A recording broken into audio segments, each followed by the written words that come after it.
Hi guys, good morning. Today gagawa tayo ng BICOL Express. Ito na yung karne. Papakuluan ko lang ng 15 minutes guys bago ko i-slice, okay? These are our ingredients for our BICOL Express. So I've got 800 grams of meat. Pinakuluan ko no for 15 minutes. And we have, I'll use this 8. And I've got, this is siling espada. And this is the siling labuyo. I have 1 coconut milk, ginger from the garden. I've got 2 red onions, this one, 3 tomatoes, spring onions, head of lemongrass, garlic for this recipe. Okay, I'm going to prepare now the ingredients.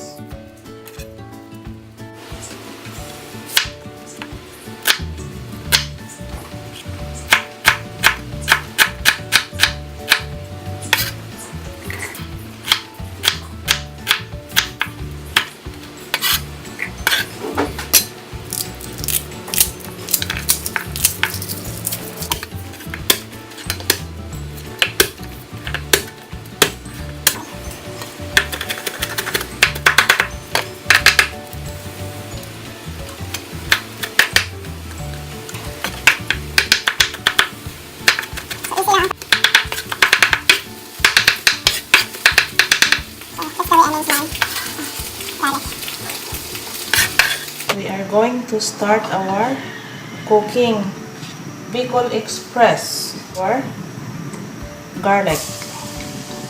Even if the wok it's not too hot, so our garlic will not be burnt. Next, we're going to add our ginger, our lemongrass,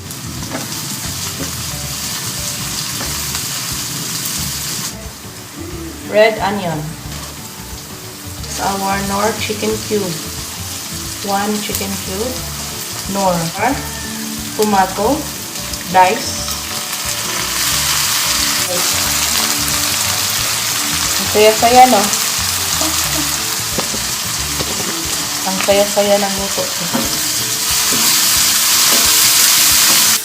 What? This is 850 grams.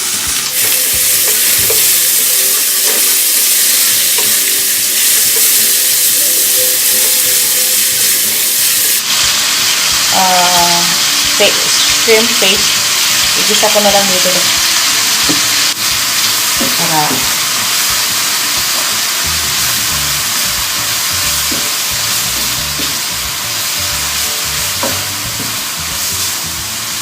nice. Like, the smell is nice.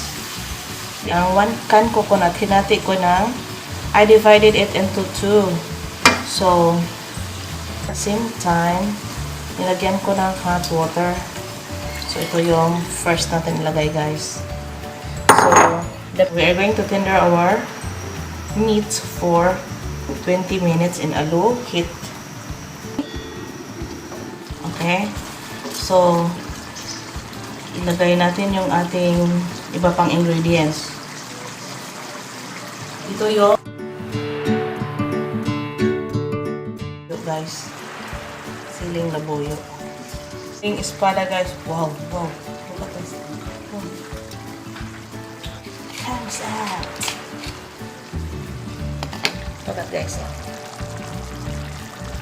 Maganda ba siya? Tulad kong maganda. BICOL Express from Mindanao. Mabuhay! That's that. It's very aromatic. The smell of the herbs and the spices. I'm going to add up our pure coconut milk guys ha, para it helps simmer for a while, additional simmer. Parang napapaiyak ako guys sa ano. Then simmer ko na ng 15 minutes plus 20 minutes, so that is 35 minutes na. plus additional 10 minutes, that is around 45 minutes. So even if you're going to see 1 hour for cooking Bicol Express, it depends on the kinds of the meat. So if our meat is a bit younger, so you will not be able to comes up with 1 hour tenderizing our meat. So it depends talaga kasi guys ng meat natin guys. Kasi may meat na a bit young, so it will not take so long. Nakalimutan ko ng pangalan ko. Sino talaga ako? Sino ang mga magulang ko? So, we will sprinkle a little bit of brown sugar. Masarap talaga akong magluto. Kasi, pag ako ay magluluto, may kasama yang pagmamahal. Pagmamahal. So, pag may kasamang pagmamahal yan, syempre, masarap yung niluluto mo kasi masaya kang nagluluto, bukas na loob kang magluto, hindi ka napapagod magluluto, like, you are not getting tired to cook, you are just enjoying, and best of it guys, you continue the art of learning. Kasi hindi naman natin sabihin na perfect na tayo eh. Wala namang perfect sa mundo. So, yung iisipin nyo lang guys na learning is a continuous process. So, pag hindi nyo talaga yun kayang magluto, learn the art of cooking in a simple way first. Until such time, when you find yourself that, oh, it's nice to cook talaga in your own kitchen. Kasi, maano mo you guys, it's like experimenting. You can experiment, okay, I will add this little bit by little bit. Para, sarap eh. Sarap talaga.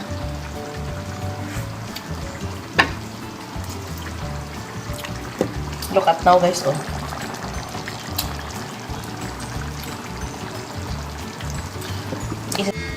We will make the judgment. Guys, that is our finished product, guys. BICOL Express from Mindanao. Anyway, guys, that's all for today kasi may mga taong nagtatrabaho sa amin. So, papakainin ko sila ng aking BICOL Express. So, don't forget to subscribe to my channel. Please like, comment below. Thank you for watching guys. For more video, bye!